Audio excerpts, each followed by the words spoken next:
친구 K는 강경화로 거의 죽음 일보 직전까지 갔었습니다.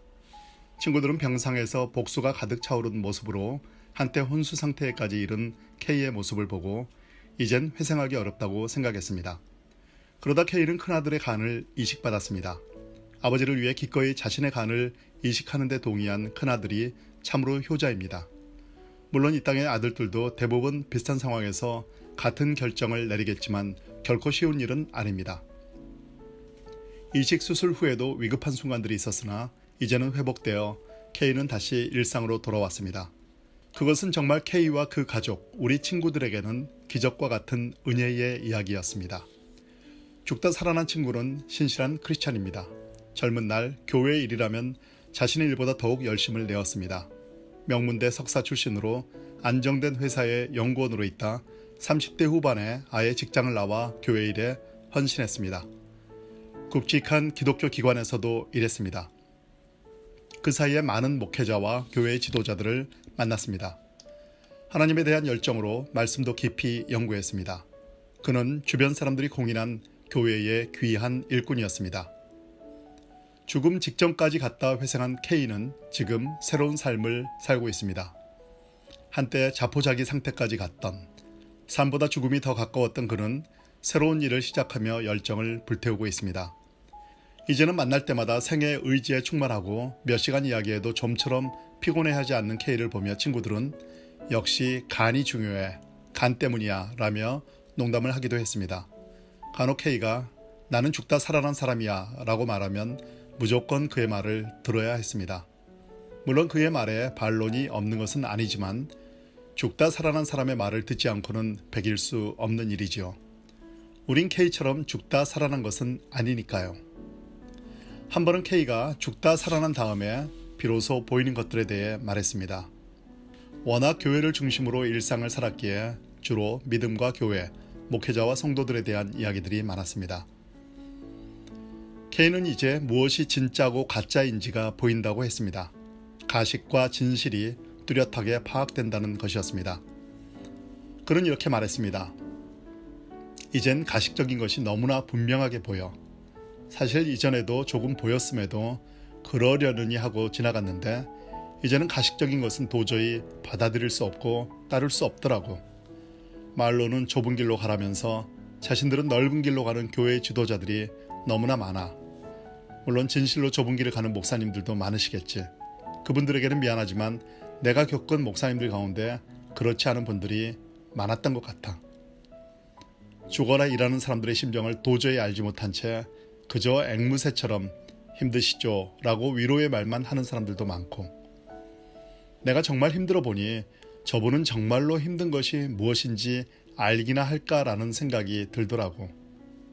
말보다 훨씬 더 중요하고 강력한 것이 있잖아. 돌이켜보면 나도 지난날에 그런 허공을 울리기만 하는 꽹가리 같은 이야기를 많이 했던 것 같아 회개했지. 죽다 살아나니까 이제는 한순간이라도 진실한 사람들을 만나고 싶더라고. 진심이야. 정말로 가식 없는 진실한 목사님, 장로님, 성도님들을 만나고 싶어. K는 자신이 병상에서 혼수 상태에 있을 때에도 사람들의 진심이 보였다고 했습니다.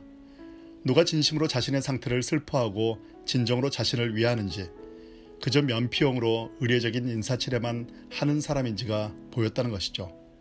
친구들은 그가 거의 혼수 상태에 있었다고 생각했는데 그때에도 사리 판단은 하고 있었다는 것입니다. K는 죽다 살아난 다음에 반드시 진리를 찾아야 한다는 강한 마음이 들었다고 했습니다. 그동안 수없이 설교를 듣고 성경 공부를 했지만 돌이켜보니 그저 누군가의 말과 이론을 받아들인 것이었다는 자각이 들었답니다. 자신에게 메시지를 전한 그 사람도 어쩌면 어떤 사람의 말과 이론을 그대로 받아들인 다음에 가르치고 선포할 수 있다는 생각이 들었다고 했습니다.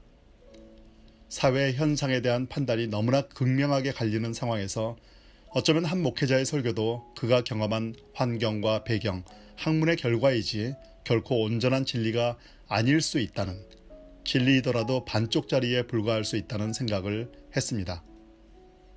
그래서 그는 스스로 진리를 찾는 여정에 돌입했습니다.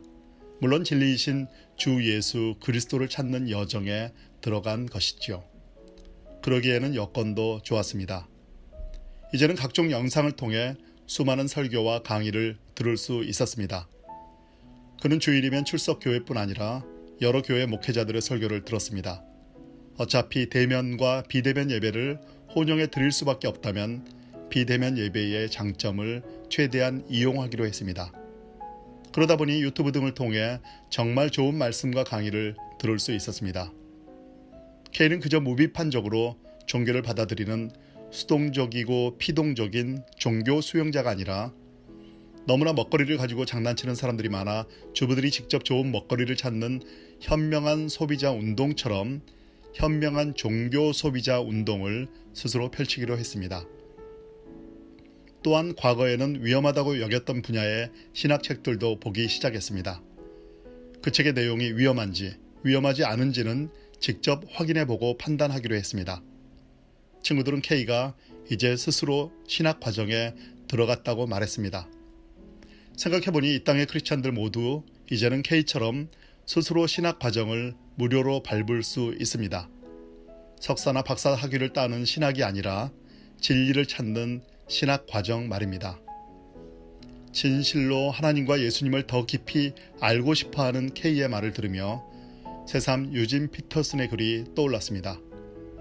탁월한 영성신학자로 평가받은 유진 피터슨 목사는 이렇게 말했습니다. 영성은 어떤 비밀스런 지식체계도 아니며 영성은 적성이나 기질과도 무관하며 영성은 당신이나 나, 우리의 개인적 능력이나 고상한 체험이 아닌 바로 하나님에 대한 것이다. K는 지금 영성의 길을 걷고 있는 것이었습니다. K는 죽다 살아난 다음에 기도의 능력을 확실히 믿게 됐다고 했습니다. 이 말이 아주 강력했습니다. 그는 자신이 죽음에서 생還된 것은 자신을 위해 중보했던 선한 이들의 기도의 힘이라고 믿었습니다. 그래서 그는 매일 기도에 전념하고 있다고 합니다. 자신이 기도하겠다고 말한 사람들을 위해 반드시 기도한다면서 일일이 친구들을 위한 기도 제목을 상기시켜 줬습니다. 이제는 절대로 빈말로 기도하겠어요 라는 말을 하지 않겠다고 다짐했다고 합니다. 진심으로 상대방의 처지와 동일시하며 기도를 하지 않으면서도 기도하겠다고 말하는 것처럼 가식적인 말은 없다는 그의 말에 친구들 모두 뜨끔했습니다. K는 지금 자신이 은혜로 주어진 여분의 삶을 살고 있다고 생각하고 있습니다. 그래서 그는 매일 이제부터는 오직 사랑만 하며 살겠다고 다짐한답니다. 친구들이 보기에 K의 삶은 이제부터인 것 같았습니다. 하루를 살더라도 진리를 추구하며 진실로 사랑하는 진짜의 삶을 살 수 있는 것이야말로 큰 은혜가 아니겠습니까? 죽음 일보 직전까지 갔던 것이 K에게는 오히려 전화위복의 기회가 된 것입니다. 고난당한 것이 내게 유익이라. 이로 인하여 내가 주의 율례를 배우게 되었나이다 라는 시편 기자의 고백이 떠올랐습니다. 앞서 우린 K처럼 죽다 살아나는 것은 아니다 라고 말한 것은 아무래도 수정해야겠습니다. 생각해보면 K뿐 아니라 우리 친구들 모두 죄와 허물로 죽었다 살아난 사람들입니다. 그것을 너무나 자주 잊고 살았다는 생각을 했습니다. 한 가지 덧붙이자면 아버지에게 자신의 간을 이식해준 큰아들은 최근 결혼했습니다. 신부 부모님은 딸에게 아버지에게 간을 줄 사람이라면 평생 믿어도 된다며 결혼을 허락했다고 합니다.